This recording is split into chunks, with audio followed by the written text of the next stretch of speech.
It never fails. The dust hasn't even settled from the latest and greatest actual MacBooks physically being available, and we're already looking towards the murky future of potential releases. So with all the rumors and excitement about whatever Apple comes out with next, I just want to sort of reset us and bring us all back to reality and mention that, you know what, you should absolutely not wait for the M2 or whatever Apple calls the next Macs. So why is that? Let's find out. What's up, everyone? I'm the Everyday Dad, and if I can figure it out, you can figure it out. Look, I don't like being the rumor mill Grinch, looking down on all the Who's down in Whoville, loving their Mac rumors, and then the grumpy Grinch Gary comes up out of his cave and he pokes his head out every now and again to say, hey, don't be excited down there. You stop being excited to wait. I get it. But that doesn't make it any less true. A quick note that I want to make here at the beginning is I'm also not saying don't buy any Macs or any computers right now. What I am saying is what we have today is so good, and there are enough options out there to fit any workflow that waiting around for some magical future when you could be getting work done now, that just doesn't make any sense to me. And that leads me in to my very first reason, and it's always my standard first response when anyone asks me if they should wait for what's next. And believe me, fam, I get at least 10 questions a day in YouTube comments, when you tweet at me, and I even get DM'd the exact same question. If you have a need now, buy what you need now. That's really the whole video distilled down into one sentiment. We could end the whole video right here. Trust me, the power we have in computers today is crazy, and even the lower end options, especially in the Mac lineup, are more than powerful enough. Think about it like this. If you are an office worker, computers have been powerful enough for like a decade, right? And to prove this point, because I guarantee there is somebody out there watching that's rocking a 2011 MacBook on a daily basis without a problem, let me know in the comments if that applies to you. I mean, there's only so much power you need for web browsing and emails, right? And holy crap, it just hit me that 2011 was a decade ago. Even back in 2011, that was so long ago, I'd graduated college 4 years prior. The time it's been since I graduated college is almost old enough to have its own driver's license. Starting to feel that old passage of time sneaking up on me. Let's say instead of an office worker like me, you are more of a power user and you need the most amount of power possible. Well, surprise, surprise, even in that case, I will not recommend you waiting, and that is different from this video last year. This was the one spot where I would legitimately say, okay, there are some workflows and needs where people will just need more power and more active memory. The original M1 Macs came out with only 16 gigabytes of unified memory, so fine. If you need 32 or more, and some people do, you can't always optimize yourself around the need for audio production, coding, or other hugely intensive tasks. Well, there you go, you needed to wait for that. Unfortunately, the M1 Pro and Max processors kind of throw that argument out the window. Sure, I guess there are extremely rare cases where people might need 128 gigabytes of memory or more, but if you were that person, you definitely wouldn't be coming to somebody named The Everyday Dad on YouTube for your computer recommendations. I mean, seriously, your IT person or your engineers are building out your computer requirements for you. There's some other person, some rando on the YouTube that would tell you that. It's just wild to think of all the power we have in the current Apple lineup, that it's even better than some actual desktop level computers. My M1 Max MacBook Pro 16 can stand up remarkably well to my actual desktop PC, and it uses almost like zero electricity power compared to the monster power draw of my Ryzen processor. You can get basically whatever power you want at all at different levels inside of the Mac lineup right now. So power is just not a reason to wait anymore. So don't. If you need a powerful machine, you can get that today. The next reason I've heard folks about wanting to wait is a potentially updated body from the new M2 MacBooks. And sure,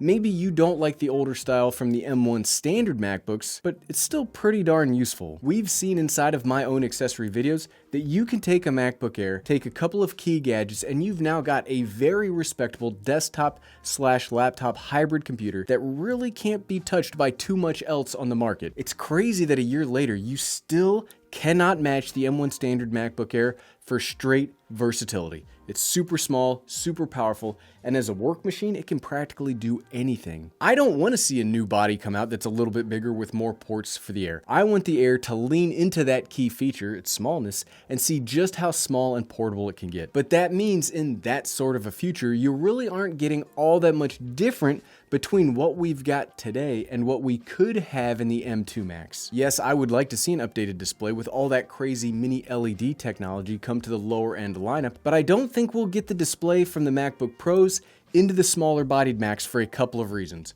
One, power. These already have such good battery life, and yes, we'll talk more about battery life in a second. Those displays take a huge chunk of that life right off the top. We've already seen that happen. Two, production cost. Apple has to balance out how much it costs to make these things and then keep them at a specific price point. We already saw that the MacBook Pros have started inching up on the price levels, and I don't know that we'd want to see the M2 MacBook Air come out too much over that top price. It really looks like they've got a pretty good sense of how much they want the MacBook Air and 13-inch Pro models to cost, so I don't think we'd see a $1,500 base model MacBook Air to get all of that updated tech inside of it. And again, let me drop the trump card that if you need the most functionality out of a laptop body with multiple displays, HDMI built in, and even an SD card slot, the current MacBook Pro 14 and 16, they exist. I bet you could get a ton of production or work done now while waiting for that magical future tech to come out. You aren't getting anything done now waiting, so fill that need now if you have it. Dang. It's almost like that's the theme of the video. All right, let's talk about the next reason to not wait. Battery life. If we've seen anything proven over the course of the M1 release schedule, it's that you can absolutely get phenomenal cosmic power in a laptop, but it's gonna cost you, and it specifically costs you longevity. It also costs you money, but we're talking more about performance right now. The M1 standard MacBook Air and MacBook Pro 13 will literally outlast me. I don't want to work as long as these darn computers can run. 18 hours and 20 hours respectively. And you know what? When we all heard those numbers, we kind of rolled our eyes at the presentation and said, sure, Apple, your laptop lasts almost as long as a rotation of the Earth. Well, after the last year, we can pretty much say, yeah, they were right. However, when you start looking at the more powerful, better displayed, and quote-unquote better laptops in the MacBook Pro 14 and 16, that battery life is not nearly as impressive. Yes, the numbers on the website are still pretty good, and they are still pretty good in all actuality, 17 and 21 hours respectively, but those numbers are based on the lowest end configuration processors. So if you want more than that, you are going to start seeing significant decreases in overall life. And the reason we're talking about that, there is a point. I'm extrapolating that over to the next version of the processors. The more power means the less battery life you'll get. There has not been a breakthrough in consumer level battery technology in the past year. So as much as I like saying good things about them, the M1 chips and Apple themselves will still need to obey the laws of physics. So it's unlikely that we'll see some kind of reality bending battery life. If you want the best battery life that you'll find in a computer, I'm still going to point you to the M1 MacBook Air or the M1 MacBook Pro 13. It will blow your socks off with how good it is. I typed this script on the MacBook Air because when I went to check any of my laptops, it was the only one with battery life. And honestly, I don't remember the last time I charged this thing. This is not in my current rotation, so I have no idea how it still has 70% life left. It's literally like magic. And the last reason I would give to not wait on the M2 MacBooks or Macs or whatever they're gonna call it, the price. We sort of hinted at this earlier in the video, but I want to explicitly state it now. I can absolutely see the prices of the next round of computers getting more expensive. One, we've got new technology inside of them and Apple's got to pay for that R&D somewhere. Two, there is currently a huge component and supply chain problem happening, and it's only a matter of time before companies have to start passing that cost on to us.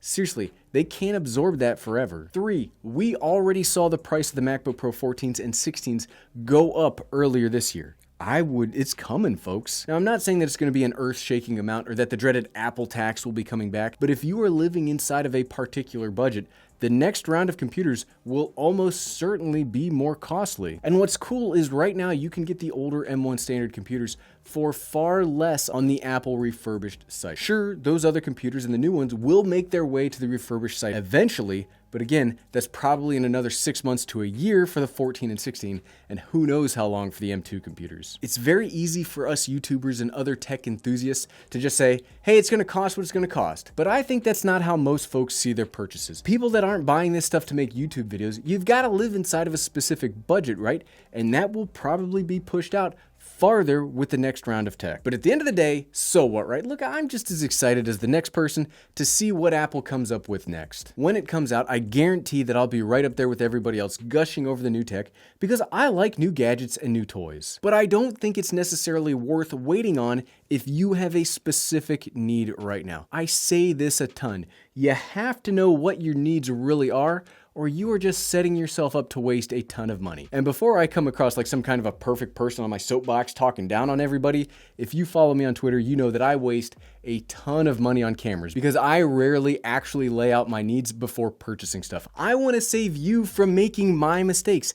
These computers will be great, but there are already a ton of great options out there that you can buy today and get all your work, all your creativity, all your gaming done now, instead of just sitting around for another year. But what about you? Are you waiting around for the M2 computers, or are you going out and getting work done today?